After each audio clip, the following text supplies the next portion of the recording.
اعوذ باللہ من الشیطان الرجیم بسم اللہ الرحمن الرحیم السلام علیکم ورحمۃ اللہ وبرکاتہ۔ جماعت دہم کے طلبہ و طالبات کو اردو کی آن لائن کلاس میں خوش آمدید۔ اس امید کے ساتھ کہ آپ بہترین صحت کے ساتھ ہوں گے۔ آج اردو آن لائن کلاس میں ہمارا 70واں لیکچر ہے۔ آج جس مصنف کے بارے میں ہم پڑھیں گے ان کا نام ہے قدرت اللہ شہاب، اور ان کا خاکہ موجود ہے ہمارے پاس علی بخش۔ قدرت اللہ شہاب پیدا ہوئے 1917 میں اور وفات پائی انہوں نے وفات پائی 1986 میں۔ 1917 میں پیدا ہوئے اور 1986 میں وفات پائی۔ قدرت اللہ شہاب گلگت میں پیدا ہوئے، ابتدائی تعلیم جموں میں پائی۔ 1939 میں گورنمنٹ کالج لاہور سے انگریزی ادب میں ایم اے کیا۔ 1941 میں آئی سی ایس کے مقابلے میں کامیاب ہو کر انڈین سول سروس میں شامل ہو گئے۔ قیام پاکستان کے بعد ابتدائی 2 برس حکومت آزاد کشمیر کے سیکرٹری جنرل رہے۔ اس کے بعد وزارت اطلاعات و نشریات، حکومت پاکستان میں ڈپٹی سیکرٹری اور پھر جنگ میں ڈپٹی کمشنر رہے۔ 1947 سے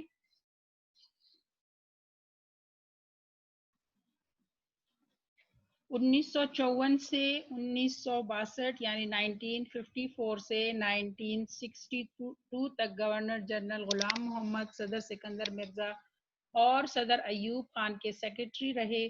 3 برس تک ہالینڈ میں پاکستان کے سفیر رہے۔ 1966 میں واپس آ کر مرکزی سیکرٹری تعلیم مقرر ہوئے۔ 1986 میں 1986 میں وفات پائی اور اسلام آباد میں دفن ہوئے۔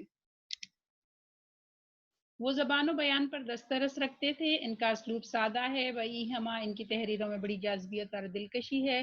قدرت اللہ شہاب نے لکھنے کا آغاز معروف شاعر اختر شیرانی کے رسالے رومان سے کیا تھا۔ 31 جنوری 1959 کو رائٹر گلڈ معرض وجود میں آیا تو وہ اس کے سب سے پہلے سیکرٹری جنرل مقرر ہوئے۔ ان کی تصانیف میں یا خدا 1948 میں شائع ہوا، نفسانی 1950 میں، ماجھی 1968 میں اور شہاب نامہ 1976 میں شائع ہوا۔ یہ شامل ہے ان کی تصانیف میں۔ شہاب نامہ قدرت اللہ شہاب کی خود نوشت ہے، جن کی تمام تصانیف سے بڑھ کر مقبول ہوئی۔ گزشتہ 25 برس میں اس کے درجنوں ایڈیشن شائع ہو چکے ہیں۔ چلے جی، اس کے آگے سبق پڑھتے ہیں۔ اگلے پیج پہ علی بخش ہے۔ علی بخش علامہ اقبال کے بہت پرانے ملازم اور آخری وقت تک ان کے ساتھ رہے۔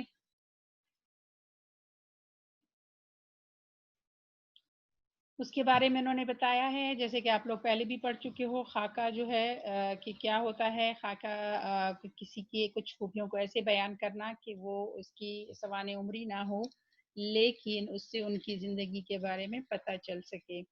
تو یہاں پہ جو ہے یہ شہاب نامہ سے ہی لیا گیا ہے۔ علی بخش کے بارے میں بتایا گیا ہے کہ علی بخش کون تھے، اور وہ پھر ان سے علامہ اقبال کے متعلق جو معلومات قدرت اللہ شہاب نے حاصل کی ان کے بارے میں بتایا گیا ہے۔ ایک روز میں کسی کام سے لاہور گیا ہوا تھا، وہاں پر ایک جگہ خواجہ عبد الرحیم صاحب سے ملاقات ہو گئی۔ اب یہ خواجہ عبد الرحیم صاحب کون ہے، اس کے یہ دیکھیں اس پیج کے بالکل آخر میں اس کا تعارف دیا ہوا ہے کہ خواجہ عبد الرحیم لاہور کے معروف بیرسٹر تھے۔ علامہ اقبال کی زندگی میں کبھی کبھی ان کی خدمت میں حاضر ہوتے تھے۔ ٹھیک ہے جی، علامہ عبد الرحیم جو ہے وہ مشہور بیرسٹر تھے۔ اچھا، تو مصنف کیا کہہ رہے ہیں کہ ان سے جو ہے ایک روز ملاقات ہوئی، باتوں باتوں میں انہوں نے بتایا کہ علامہ اقبال کے دیرینہ اور وفادار ملازم علی بخش کو حکومت نے اس کی خدمات کے سلسلے میں لائل پور میں 1 مربع زمین عطا کی ہے۔ اب علی بخش کون ہے، یہاں دیکھیں نیچے ان کا تعارف دیا ہوا ہے اسی پیج کے۔ علی بخش تقریباً 40 سال علامہ اقبال کے نہایت وفادار خدمت گزار رہے۔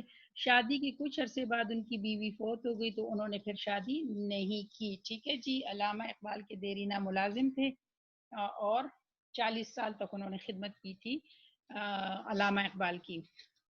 اچھا جی، تو مصنف کو پتہ چلتا ہے کہ کیونکہ اس نے اتنی خدمتیں کی تھی علامہ اقبال کی، تو اس کی خدمات کے صلے کے طور پر حکومت پاکستان نے ان کو جو ہے کچھ تھوڑی، حکومت نے ان کو تھوڑی سی زمین دی ہے، اور یہ زمین جو ہے وہ لائل پور میں واقع تھی، اور اس کی زمین کتنی تھی؟ 1 مربع، ٹھیک ہے جی۔ وہ بیچارہ کئی چکر لگا چکا ہے، لیکن اسے قبضہ نہیں ملتا، کیونکہ کچھ شریر لوگ اس پر ناجائز طور پر قابض ہیں۔ خواجہ صاحب نے فرمایا، جھنگ لائل پور کے بالکل قریب ہے، کیا تم علی بخشی کچھ مدد نہیں کر سکتے؟ ٹھیک ہے، یعنی اس کو زمین کیوں نہیں مل رہی تھی؟ کیونکہ کچھ لوگوں نے ناجائز قبضہ کیا ہوا تھا، اور وہ زمین اگرچہ علی بخش کو حکومت کی طرف سے الاٹ کی گئی تھی، لیکن اسے قبضہ نہیں مل رہا تھا۔ لہٰذا خواجہ عبد الرحیم نے شہاب الدین سے کہا، قدرت اللہ شہاب سے کہا کہ وہ جو ہے وہ اس کا قبضہ علی بخش کو دلا دیں، کیونکہ جنگ میں رہتے تھے، اور لائل پور جو ہے وہ جنگ کے بالکل قریب ہے۔ میں نے فوراً جواب دیا، میں آج ہی اسے اپنی موٹر کار میں جھنگ لے جاؤں گا، اور کسی نہ کسی طرح اس کو زمین کا قبضہ دلوا کے چھوڑوں گا۔ خواجہ صاحب مجھے جاوید منزل لے گئے۔ جاوید منزل کون سی جگہ ہے جی؟ نیچے فاروق دیکھیں، جاوید منزل لاہور میں علامہ اقبال روڈ پر واقع ہے۔ یہ علامہ اقبال رحمۃ اللہ علیہ کی قیام گاہ تھی، جسے اب اقبال میوزیم بنا دیا گیا ہے، اور یہ محکمہ آثار قدیمہ کی تحویل میں ہے۔ ٹھیک ہے، اس زمانے میں یعنی جو علامہ اقبال کا گھر تھا، اس کو پھر بعد میں میوزیم بنا دیا گیا، اور اس میں علامہ اقبال کی جو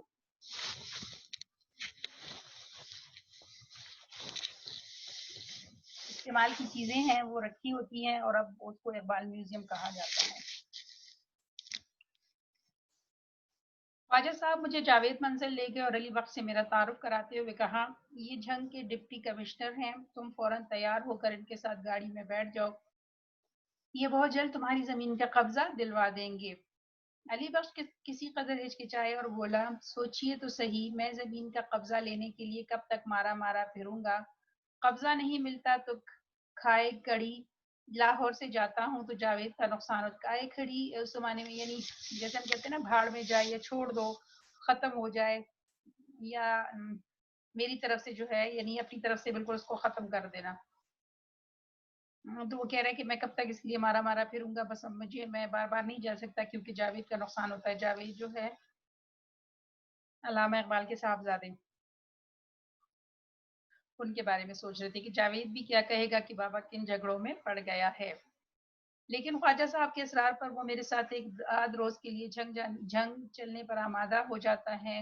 جب وہ میرے ساتھ کار میں بیٹھ جاتا ہے، تو غالباً اس کے دل میں سب سے بڑا وہم یہ ہے کہ شاید اب میں بھی بہت سے دوسرے لوگوں کی طرح علامہ اقبال کی باتیں پوچھ پوچھ کر اس کا سر کھپاؤں گا، کیونکہ یعنی جب بھی جو بھی اس کو دیکھتا تھا، علی بخش جو بھی ملتا تھا، تو عموماً لوگ جو ہے ان سے علامہ اقبال کے بارے میں پوچھ رہے ہوتے تھے، تو اس کا یہ خیال تھا کہ اب شاید مصنف جو ہے وہ بھی مجھ سے اسی طرح کے سوالات کرتا رہے گا، اور وہ تھوڑا سا یعنی اس چیز سے ہچکچا رہا تھا۔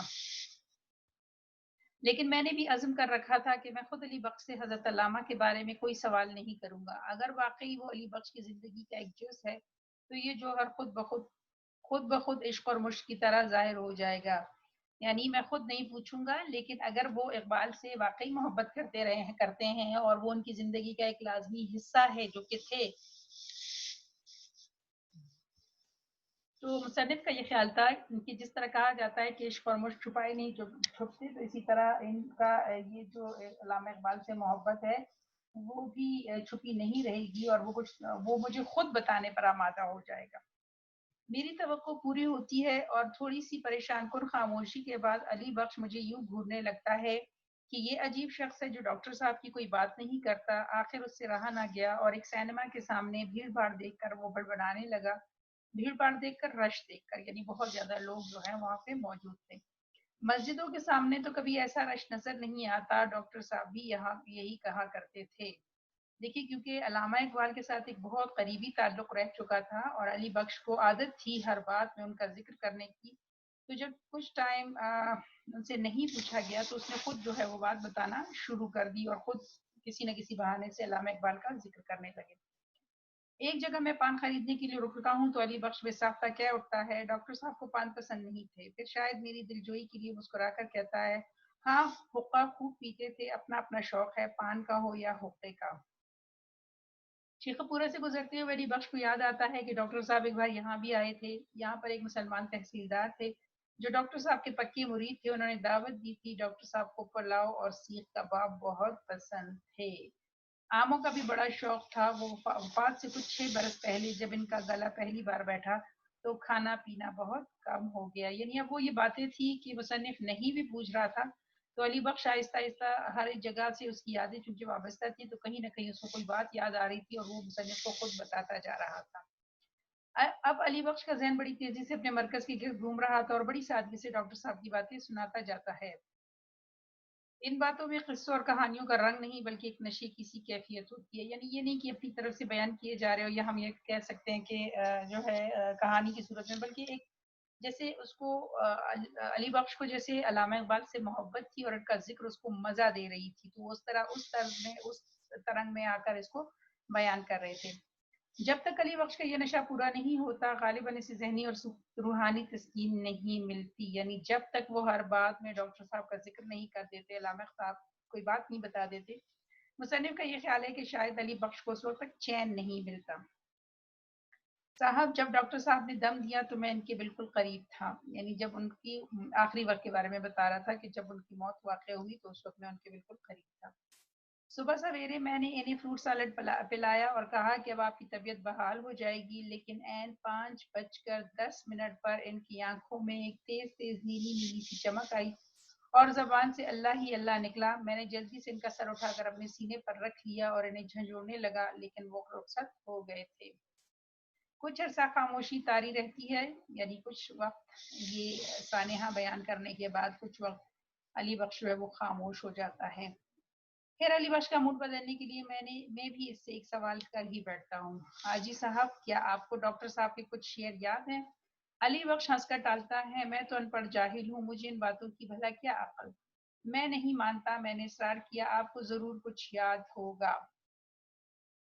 کبھی اے کبھی اے حقیقت منتظر والا کچھ کچھ یاد ہے. یہ علامہ اقبال کی بہت خوبصورت شعر کا بہت خوبصورت شعر ہے. کبھی اے حقیقت منتظر نظر آئے لباس حجاز میں, تو اس کے بارے میں وہ کہہ رہا ہے. لیکن کیونکہ وہ ان پڑھ تھا تو اس کی جو ورڈنگ تھی وہ تھوڑی سی وہ اس کو اس طریقے سے ادا نہیں کر پا رہا, تو مصنف نے ان کو اسی الفاظ میں لکھا ہے.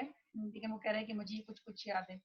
ڈاکٹر صاحب اس کو خود بھی بہت گنگنایا کرتے تھے. ڈاکٹر صاحب عام طور پر مجھے اپنے کمرے کے بالکل نزدیک سلایا کرتے تھے. رات کو 2-2:30 بجے دبے پاؤں اٹھتے تھے اور وضو کر کے نماز پر جا بیٹھتے تھے. نماز پڑھ کر وہ دیر تک سجدے میں پڑے رہتے تھے.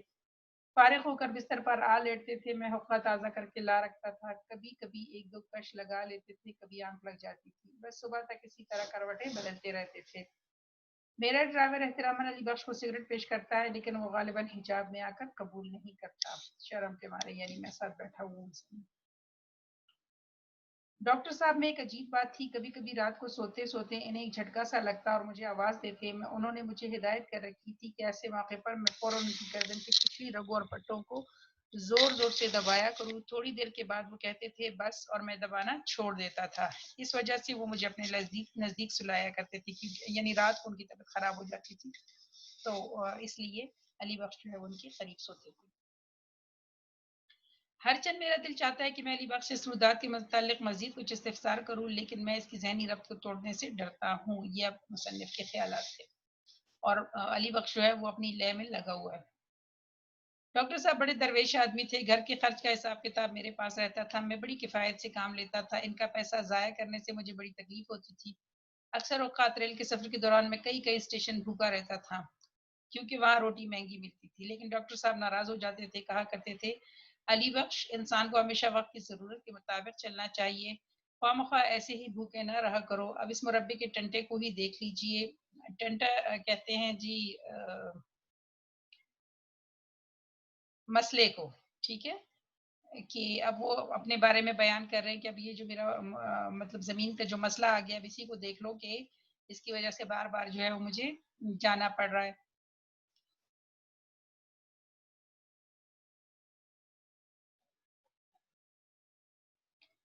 اچھا جی، اب اسی مربے کی ٹنٹے کو دیکھ لیجیے۔ لائل پور کے ڈپٹی کمشنر صاحب، مال افسر صاحب اور سارا عملہ میری بڑی آؤ بھگت کرتے ہیں، بڑے اخلاق سے مجھے اپنی کرسی پر بٹھاتے ہیں۔ ایک روز بازار میں ایک پولیس انسپکٹر نے مجھے پہچان لیا اور مجھے گلے لگا کر دیر تک روتا رہا۔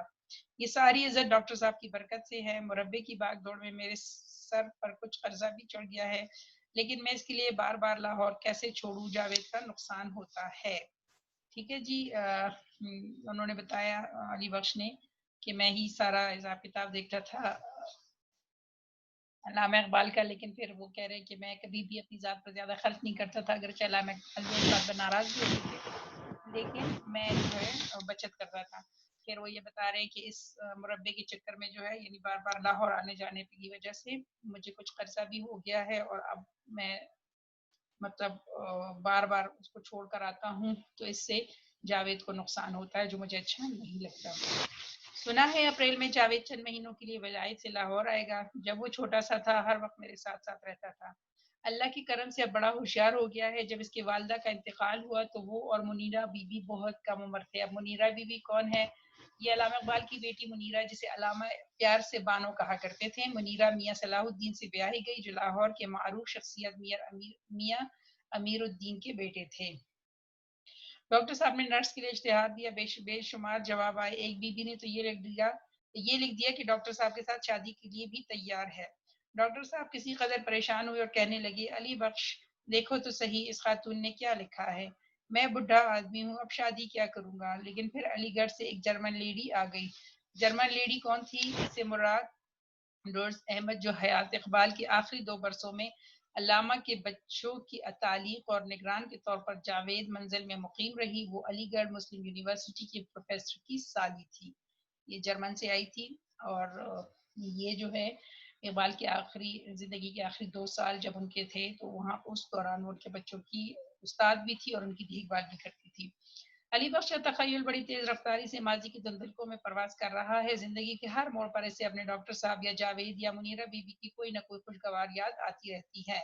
یعنی پھر وہ جیسے سوچ میں ہی رہتا ہے، جیسے ماضی کے میں ہی اپنی سوچے لگے رہتا ہے، اور کوئی نہ کوئی قصہ جو ہے قصہ وہ بیان کر رہا ہوتا ہے۔ جنگ پہنچ کر میں اسے ایک رات اپنے ہاں رکھتا ہوں۔ دوسری صبح میں اپنے ایک نہایت قابل اور فرض شناس مجسٹریٹ کپتان محمد خان کے سپورٹ کر دیتا ہوں، یعنی اس کو وہاں پہ جو ہے بھیج دیتا ہوں۔ کپتان محمد خان علی بخش کو ایک نہایت مقدس تابوت کی طرح عقیدت سے چھو کر اپنے سینے سے لگا لیتا ہے۔ بہت ہی مقدس باعزت تابوت کی طرح، یا کسی چیز کی طرح جو انسانوں کے نزدیک بہت قیمتی ہو، تو وہ اس طرح محمد خان جو ہے اس کو اس سے محبت سے اس کو چھوتا ہے اور اسے اپنی سینے سے لگاتا ہے، اسے احترام کی نظر سے دیکھتا ہے، یعنی اسے مکمل احترام دیتا ہے۔ اور یہ سب کچھ اس وجہ سے ہوتا ہے کیونکہ اسے پتہ ہے کہ اس نے اقبال کے ساتھ بہت ٹائم گزارا ہے، اور علامہ اقبال کی جو ہے وہ دیرینہ ملازم ہے۔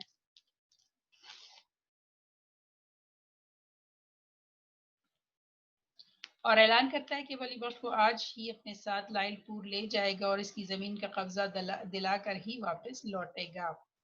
حد ہو گئی، اگر ہم یہ معمولی سا کام بھی نہیں کر سکتے تو ہم پر لعنت ہے۔ یہ محبت خان، جو کپتان محبت خان ہے، اس کے الفاظ تھے کہ اگر ہم اتنا چھوٹا سا کام بھی نہیں کر سکتے تو پھر ہمیں جو ہے جینے کا کوئی حق نہیں ہے، کیونکہ علامہ اقبال جیسی اتنی بڑی ہستی کے ملازم کا یہ چھوٹا سا کام کرنا ان کا خیال تھا کہ ہم پر فرض ہے۔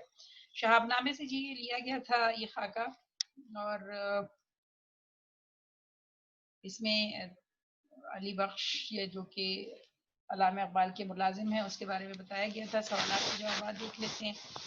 علی بخش سے مصنف کی کیسے ملاقات ہوئی؟ علی بخش کی مصنف سے ملاقات جاوید منزل میں ہوئی، جہاں انہیں خواجہ عبد الرحیم لے گئے تھے۔ جی علی بخش کو ایک مربع زمین کہاں اور کیوں الاٹ ہوئی تھی؟ علی بخش کو ایک مربع زمین لائل پور میں الاٹ ہوئی تھی، اور وہ ان کے کیونکہ وہ اقبال کے دیرینہ ملازم تھے اور وفادار ملازم تھے، لہٰذا ان کو ان کی خدمات کے سلسلے میں یہ زمین الاٹ کی گئی تھی۔ پھر مصنف کے ساتھ کار میں بیٹھتے ہوئے علی بخش کے دل میں کیا وہم تھا؟ اس کے دل میں یہ وہم تھا کہ یہ بھی دوسرے لوگوں کی طرح اسے علامہ اقبال کے بارے میں سوال کرے گا، لیکن اس کا یہ وہم غلط ثابت ہوتا ہے، مصنف جو ہے اس سے کوئی سوال نہیں کرتا۔ ایک سینما کے سامنے بھیڑ بھاڑ دیکھ کر علی بخش نے کیا کہا تھا؟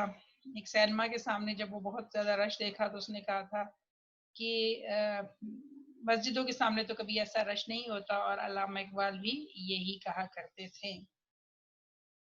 پھر جی اگلا سوال ہے، شیخ پورے سے گزرتے ہوئے علی بخش کو کیا یاد آیا؟ شیخ پورے سے گزرتے ہوئے علی بخش کو یاد آیا کہ وہ ایک دفعہ علامہ اقبال کے ساتھ یہاں پر آئے تھے، اور یہاں پہ علامہ اقبال کے ایک مرید رہتے تھے اور انہوں نے ان کی دعوت کی تھی۔ ٹھیک ہے جی۔ اچھا جی، پھر خلاصہ ہمارا آپ کے پیٹرن میں شامل نہیں ہے۔ پھر علی بخش کے کردار کی نمایاں خوبیاں پیراگراف کی شکل میں لکھے جو جو آپ کو لگ رہی ہیں۔ پھر علامہ اقبال کی وفات کا حال علی بخش کی زبانی بیان کرے۔ یہ بھی آپ دیکھ لیجئے گا کہ آپ کے اس میں شامل ہے کہ نہیں۔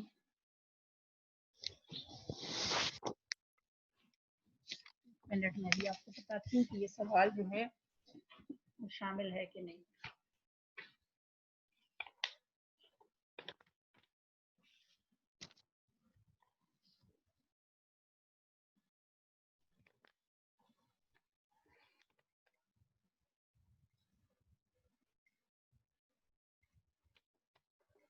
نہیں، یہ آپ کا سوال نمبر جو 3 ہے، سوری 2 بھی نہیں ہے آپ کا، 3 بھی شامل نہیں ہے اور 4 بھی شامل نہیں ہے۔ ٹھیک ہے، نہیں 3 شامل ہے۔ 3 یہ جو ہے نا علی بخش کے کردار کی نمایاں خوبیاں یہ لکھیں، اور اقبال کے کا حال بھی بیان کریں۔ اچھا یہ بھی شامل ہے۔ اچھا صرف بس وہی خلاصہ جو پہلے شامل نہیں تھا بس وہی نہیں ہے۔ یہ سوالات آپ کے آ سکتے ہیں۔ علامہ اقبال کی وفات کا حال علی بخش کی زبانی بیان کریں، علی بخش کے کردار کی نمایاں خوبیاں ایک پیراگراف کی شکل میں لکھیں، یہ شامل ہے آپ کے۔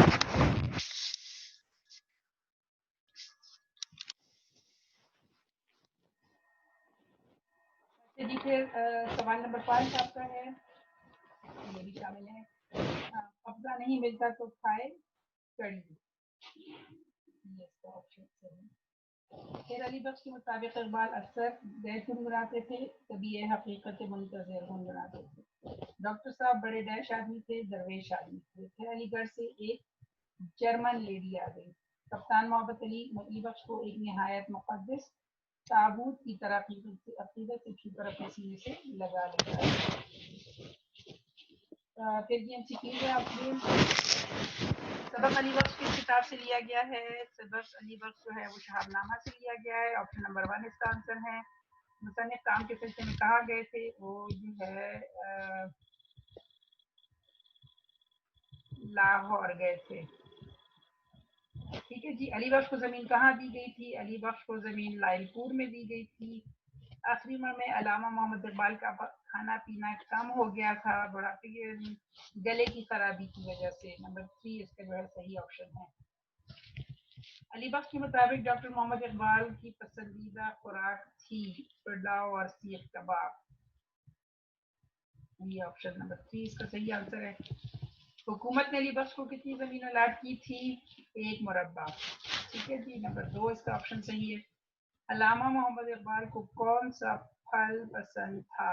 آم۔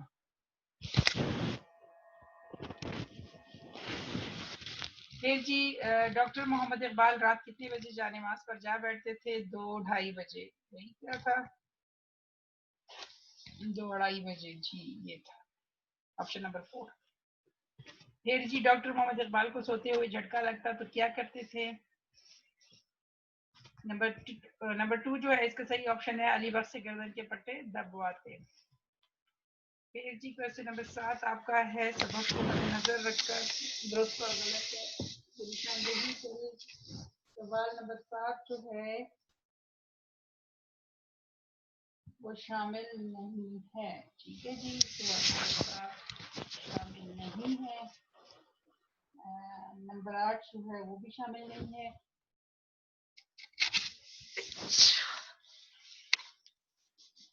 سوال نمبر 9 پھر آپ کا شامل ہے، حوالے متن کے ساتھ سیاق و سباق کی تشریح کرنی ہے پیراگراف کی۔ یہ آپ نے دیکھنا ہے کہ یہ کہاں پہ ہے، یہ آپ نے پیراگراف کی تشریح کرنی ہے۔ سوال نمبر 10 جو ہے وہ بھی شامل ہے آپ کا، ان کے مترادف لکھنے ہیں۔ شریر کا ہوگا جی رزیل، آمادہ، تیار، بھیڑ، رش، ہجوم، سادگی، معصومیت، فارغ، بیکار،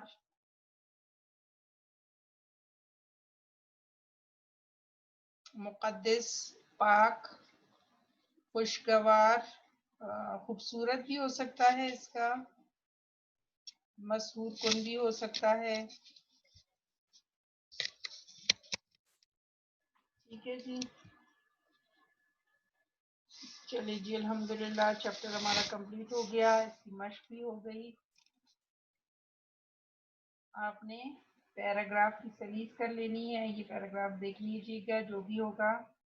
اور اس کے علاوہ جب آپ جو آپ کے پیچھے بھی آپ کے جتنے چیپٹر کیونکہ ہم پہلے کر چکے ہوئے ہیں تو ان میں بھی آپ کو دیا ہوا ہے. اب جو نیا سیلیبس ریڈیوس ہو کے آیا، جو کم ہو کے آیا ہے، اس میں یہی بتایا گیا کہ ان میں سے کچھ سوالات جو شامل کیے گئے ہیں اور کچھ ان میں سے بس خلاصہ نہیں ہے اور کالم جو ہے وہ نہیں ہے میرے خیال میں، اور اسی طرح کے لیکن سوالات آپ کو بتا دیے گئے ہیں. نیکسٹ انشاءاللہ میں آپ کو اس کی امیج لگا دوں گی. ہمارا سیلیبس کا جو پیج آ گیا ہمارے پاس، جو آرڈر آیا ہے، تو پھر آپ جب اس کو پڑھیں دوبارہ ان چیپٹرز کو جو ہم پہلے کر چکے ہیں، تو ان میں سے جو جو سوالات نہیں ہیں تو ان کو پھر آپ نکال دیجئے گا، ایک ہی دفعہ سارے چیک کر لیں. اور باقی پیپر پیٹرن آپ کا اسی طرح رہے گا جیسے کہ پہلے تھا، اس میں کوئی تبدیلی نہیں ہے. 2 غزلیں ہیں آپ کی اور اسی طرح نظمیں ہیں، ان کی آپ کی تشریح الگ الگ ہوگی. تو ان سوالات کے جوابات اپنی کاپیوں میں لکھ لیجیے گا، عبارت کی تشریح کر لیجیے گا.